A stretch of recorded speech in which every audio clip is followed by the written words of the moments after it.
샬롬, 하나님과 동행하는 새벽기도회 달라스 임마누엘 교회 권성철 목사입니다. 오늘도 하나님과 동행하며 풍성함을 누리시는 저와 여러분이 되시길 주님의 이름으로 축복합니다. 오늘 말씀은 시편 119편 145절에서 152절까지의 말씀입니다. 여호와여, 내가 전심으로 부르짖었사오니 내게 응답하소서. 내가 주의 교훈들을 지키리이다. 내가 주께 부르짖었사오니 나를 구원하소서. 내가 주의 증거들을 지키리이다. 내가 날이 밝기 전에 부르짖으며 주의 말씀을 바라싸우며 주의 말씀을 조용히 읊조리려고 내가 새벽녘에 눈을 떴나이다. 주의 인자하심을 따라 내 소리를 들으소서. 여호와여, 주의 규례를 따라 나를 살리소서. 악을 따르는 자들이 가까이 왔사오니 그들은 주의 법에서 머니이다. 여호와여, 주께서 가까이 계시오니 주의 모든 계명들은 진리니이다. 내가 전부터 주의 증거들을 알고 있었으므로 주께서 영원히 세우신 것인 줄을 알았나이다. 아멘. 하나님의 말씀입니다. 오늘 본문은 히브리어 알파벳 19번째 코프로 시작하고 있습니다. 본문의 주제는 진리 앞에서 부르짖고 간구하기입니다.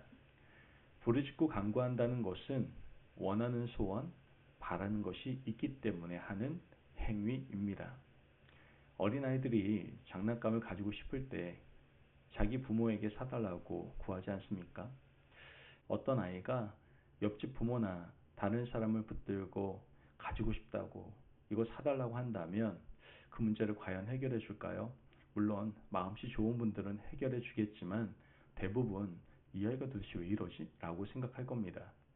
이처럼 아이가 갖고 싶어하는 것들을 해결해 줄 수 있는 사람은 자신의 부모밖에 없다는 것이죠. 이와 마찬가지로 우리 인생에서 일어나는 수많은 문제들, 해결받지 못하는 어려움을 해결해 줄 수 있는 분은 누구밖에 없습니까? 나를 창조하신 하나님 아버지밖에 없습니다. 그러므로 우리는 진리 되신 그리스도를 찾고 창조주신 하나님 앞에 엎드리고 하나님, 이 문제를 해결해 주십시오 하며 구하고 간구하는 것 아니겠습니까? 다른 헛된 신들은 우리 문제를 결코 해결할 수가 없습니다. 오늘 본문의 시인도 여러 가지 어렵고 힘든 일을 겪고 있습니다. 시인이 겪고 있는 상황이 어떤 상황인지 구체적으로 밝히고 있지는 않지만 답답한 일을 겪고 있음에는 틀림이 없습니다. 왜요? 부르짖고 있기 때문이죠. 145절 말씀을 보면 여호와여, 내가 전심으로 부르짖었사오니 내게 응답하소서. 내가 주의 교훈들을 지키리이다. 전심은 나누어지지 않은 마음을 말하는 겁니다. 마음이 분열되지 않고 한 마음을 가지고 간절하게 하나님께 소리질러 외친 것이죠. 시인이 이렇게 간절하게 전심으로 부르짖는다는 것은 그의 인생에 해결할 수 없는 문제가 있다는 것을 말하는 겁니다. 자기 힘으로는 해결할 수 없고 아무리 풀어보려고 해도 풀리지 않는 문제가 있기 때문에 마음을 다해서 하나님께 소리를 지르고 애타게 간구하고 있는 것이죠. 이 부르짖음은 한 번으로 그치지 않습니다. 146절 말씀을 보면 내가 주께 부르짖었사오니 나를 구원하소서. 내가 주의 증거들을 지키리이다. 지금 시인이 부르짖는 이 문제가 죽고 사는 문제일 수도 있고 원수 때문에 고통받는 문제일 수도 있고 자녀 문제일 수도 있고 경제적인 핍절함 때문일 수도 있을 겁니다. 어쨌든 스스로 해결할 수 없어서 하나님께 구하고 간구하고 있다라는 것이죠. 얼마나 가슴이 터질 것 같이 답답했으면 소리 지르고 부르짖겠습니까? 인생길 가는 동안 우리에게는 이런 일이 없으십니까? 수십 년의 길고 긴 인생을 살아가다 보면 내 힘으로는 해결할 수 없는 문제들, 사방이 막혀있는 상황 가운데에서 하나님께 소리질러 부르짖지 않으면 가슴이 터져버릴 것 같은 일이 너무나도 많습니다. 그때 우리는 간절하게 하나님께 부르짖어야 한다는 것이죠. 시인은 시간을 가리지 않고 하나님께 계속해서 외치고 부르짖습니다. 147절 말씀을 보면 내가 밝기 전에 부르짖으며 주의 말씀을 받았사오며, 이 말은 밤새 자고 날이 밝기 전에 일어나서 부르짖었다는 말이 아닙니다. 밤새도록 기도하다가 창을 보니 새벽녘 동이 터오는 아침을 맞이했다라는 말입니다. 밤새도록 부르짖고 기도하며 간절하게 하나님께 매달리고 있는 모습을 이야기하고 있는 것이죠. 그러나 이렇게 기도했지만 하나님께서는 시인에게 답을 허락해 주지 않았습니다. 시인은 하나님 앞에 다시 엎드렸죠. 그 과정에서 시인은 하나님께서 그에게 말씀을 주셨다는 사실을 깨닫게 됩니다. 하나님께서 직접 말씀하시지 않아도 하나님께서 그에게 이미 주신 말씀이 문제의 답이 된다는 사실을 깨달을 수가 있었던 것이죠. 148절 말씀을 보면 주의 말씀을 조용히 읊조리려고 내가 새벽녘에 눈을 떴나이다. 주의 말씀이 자신의 눈앞에 있다는 사실을 깨닫게 된 겁니다. 그래서 그가 새벽녘 눈을 뜨고 하나님의 말씀을 조용히 읊조리고 있습니다. 부르짖고 소리 지르고 문제를 해결하기 위해서 소리 질렀지만 해결하지 못했는데 문득 하나님의 말씀을 읽어야겠다는 깨달음을 얻었던 겁니다. 시인은 말씀을 읽으려고 새벽녘에 조용히 눈을 떴습니다. 그리고 하나님의 말씀을 읊조립니다. 하나님의 말씀을 처음부터 찬찬히 읽어가다 보니 그 말씀이 하나하나 마음속 깊이 부딪혀 오는 것을 깨닫게 되었던 것이죠. 그리고 지금 자신이 겪고 있는 상황을 성경에 나오는 많은 사람들이 먼저 겪었던 것임을 깨닫게 됩니다. 그들의 삶에 비추어서 자신의 문제를 해결해야 되겠다고 느끼게 되었던 것이죠. 지금까지 타인의 문제인 줄 알고 원망했는데 이제는 자신을 바라보고 바로 자신의 문제임을 깨닫게 되었던 겁니다.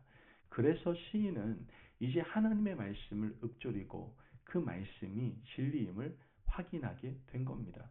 시인은 하나님의 말씀이 진리임을 깨닫고 찬양을 하게 되는데요. 151절 말씀을 보면 여호와여 주께서 가까이 계시오니 주의 계명들은 진리니이다.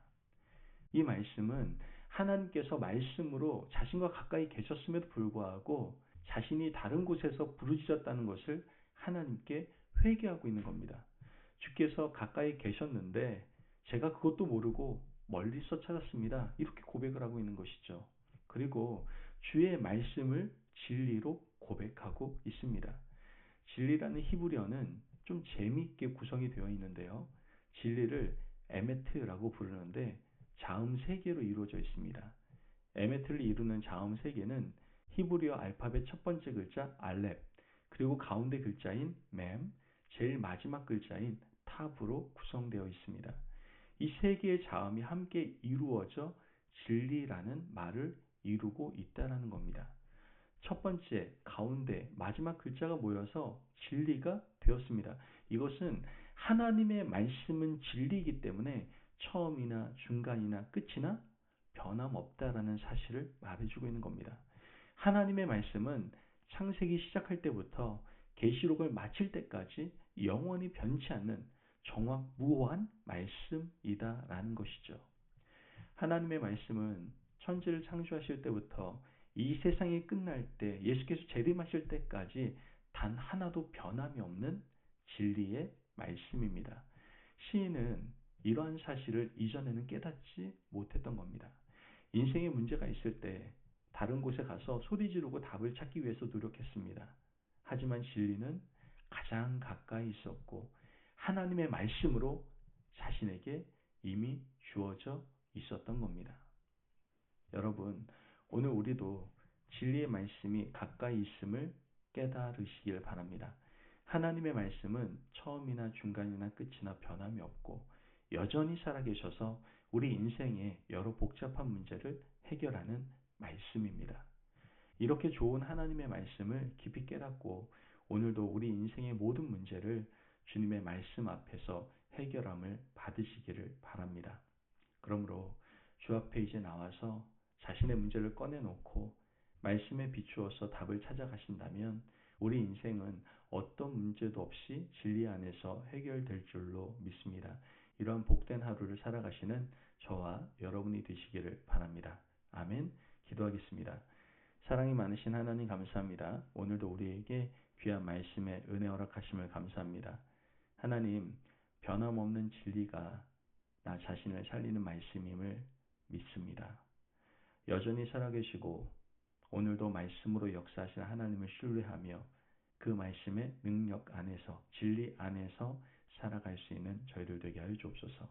감사하며 예수님의 이름으로 기도합니다. 아멘. 오늘도 하나님과 동행하며 풍성함을 누리시는 저와 여러분이 되시길 주님의 이름으로 축복합니다. 여러분, 진리의 말씀이 바로 우리 앞에 있습니다. 그 말씀을 따라 살아가며 진리 안에서 해결받고 자유함을 누리시기를 바랍니다. 말씀 안에 승리하십시오.